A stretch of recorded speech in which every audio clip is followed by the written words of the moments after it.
કેન્દ્રીય ગૃહમંત્રી અમિત શાહ ગુજરાતની મુલાકાતે છે ત્યારે અમિત શાહ પદ્મશ્રીથી સન્માનિત અને ઉદ્યોગપતિ એવા મધુર સવાણીને મળ્યા। મધુર સવાણીએ થોડા દિવસ પહેલા એઆઈના દુરુપયોગને લઈ પ્રધાનમંત્રીને પત્ર પણ લખ્યો હતો અને આ અંગે વાતચીત કરતા મધુર સવાણીએ અમિત શાહને રૂબરૂમાં એઆઈને રોકવા રૂબરૂમાં મળીને રજૂઆત કરી।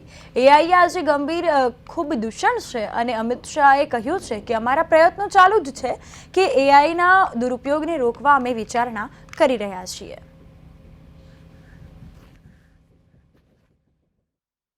અમીરભાઈને હું અને મારી સાથે સમસ્ત પાટીદાર સમાજના પ્રમુખ વેલજીભાઈ જેઠા હતા। અમે સાહેબને મળ્યા અને સાહેબને આપણે એકાદ મહિના પહેલા એક પત્ર લખેલો એનો દુરુપયોગ થઈ રહ્યો છે એમની પણ ચર્ચા કરી અને સાહેબે એ પણ કીધું કે ખરેખર આ જે કંઈ ચાલી રહ્યું છે એ રોકવું બહુ જરૂરી છે। એની ઉપર જ્યાં જ્યાં સૂચના આપવા જેવી છે ત્યાં આગળ કામ થઈ રહ્યું છે। સાહેબે બાકી કિરણ હોસ્પિટલ, કિરણ મેડિકલ એમનું કઈ રીતે કામ હાલી રહ્યું છે એની વાત કરી। સાહેબે એ પણ વાત કરી કે કિરણ હોસ્પિટલ સાથે મહાનગરપાલિકાના સેન્ટરો નાના જોડી અને પણ વધારે કેવી રીતે સક્ષમ બનાવાય એની પણ સાહેબે જે તે વ્યક્તિને સૂચના આપી છે।